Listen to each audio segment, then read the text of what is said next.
Variables. Variables let us store and load information. In other words, we can read from and write to a variable with data. This lets us use data later. In the example code shown, the variables are cups_sugar, eggs, and cups_flour. You can think of a variable as a box that holds data. That data could be a number, a string, or any type of data. After the data is put in, we can take it out later. Anywhere that you use literal data, you can replace it with a variable. In this example, we have extracted the math expression to a variable. That variable can then be used in subsequent lines. Variables in computing are very different from variables in math. In math, a variable is an unknown that we are solving for.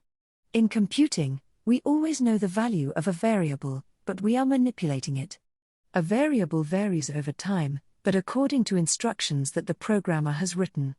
That means that you can change the value in the variable, even though that wouldn't have been possible in math class. Variables are defined by their name.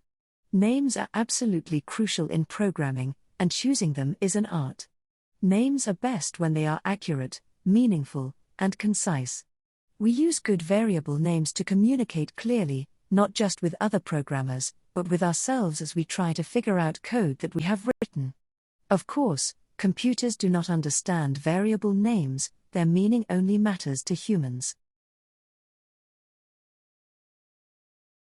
There are two rules for naming variables.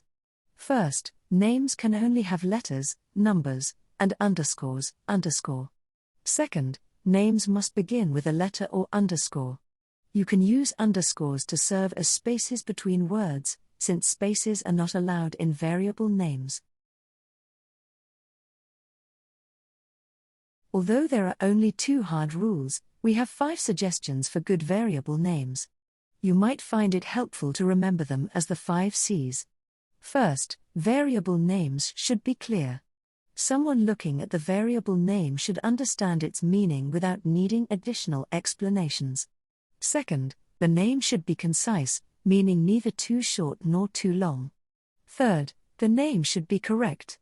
Although this may sound obvious, far too often programmers will let a variable not accurately describe the data the variable holds, and refuse to fix it. The last 2 suggestions are for variables to be consistent and conventional. Being consistent means having the same style throughout the program, while conventional means the same style as other programmers. When we say style, we say things like using certain abbreviations, or using underscores consistently in place of spaces.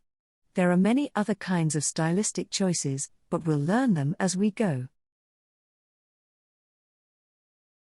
Many novice programmers don't understand the value of good variable names. They are eager and excited to write programs, willing to cut corners in their haste. Sometimes, this means they will choose variable names like X or K. What do those variable names mean? Who knows, certainly not anyone coming to read the code later on. Don't be lazy when picking variable names. Yes, having to actually think while coding is unpleasant, but sometimes we have to do hard things.